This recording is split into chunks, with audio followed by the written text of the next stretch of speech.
My name is Chloe. I'm a media apprentice for Channel 4. I am the only apprentice in the Manchester office. They also have one up in Glasgow and they have 10 down in London. My media apprenticeship, it involves working on airtime, working a little bit with partnerships and also helping with event organising within the office. I found my apprenticeship on a website called Go Think Big.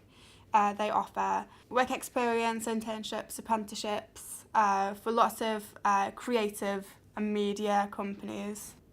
They're very open to people with disabilities, they're very diverse. It's nice because it's quite personal because you can talk to them over email as well. And there's loads of different pages on the websites that help you kind of build up your confidence and tell you how to go into an interview. And it's just brilliant. It's really good support. I actually applied for quite a few. The one that I wanted to hear back from the most was these guys. The interview process here was definitely the most different. It was kind of what you were like on the day. They weren't interested in, your background, where you'd worked before, whether you'd done media before.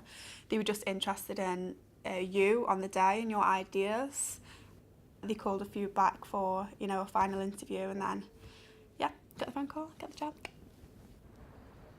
I actually only lost my hearing when I was about 14, 15. It started to deteriorate.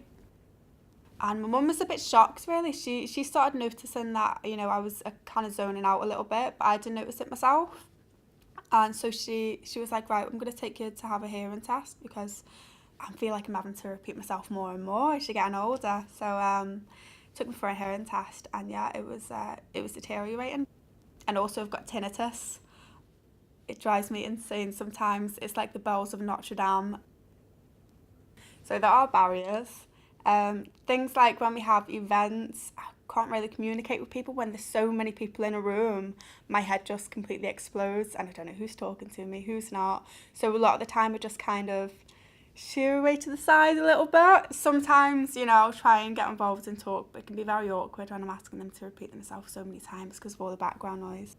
They're a great support in the office and sometimes I'm a little bit embarrassed to say, I'm deaf. I've got really bad hearing. So, the office know that and sometimes, they'll introduce me and be like, oh, Chloe's also deaf. And I'm like, thank God you said it. Well, the first week here, actually, they asked me if I wanted a text phone. I thought, what on earth is a text phone? And they were like, oh, we'll order it anyway, see how you get on with it. And they ordered it and I didn't have a clue how to use it and I still don't. But it was just a really nice gesture for them to go out the way and do that straight away without me even having to ask. I was always very worried about, coming into a working environment and being thought of as ignorant. On the phones as well, it's quite interesting because at first I just couldn't pick up the phone. I was just so nervous and I panicked and my phone rang for the first time and I picked it up and I was like, hello, I didn't know what to say. I was just stuttering, but and I couldn't understand what they were saying. But now when you get an idea of what they're ringing up for, you figure out what they're saying, and usually I just ask them, would you mind just sending that in an email so I can double check they've actually said that. So there are definitely barriers, but again, everyone's so supportive in the office. I wish I knew how brilliant apprenticeships were. You learn so much and you get to do so much. They accept people at such a young age. This 16-year-olds, 17-year-olds who are doing apprenticeships within workplaces like Channel 4, like ITV, which is brilliant. I always thought, they're just kind of doing hairdressers and stuff like that. But they don't. It's so varied. If you're not really sure what to do, definitely look into it. I definitely love it and I'm so glad that I did it.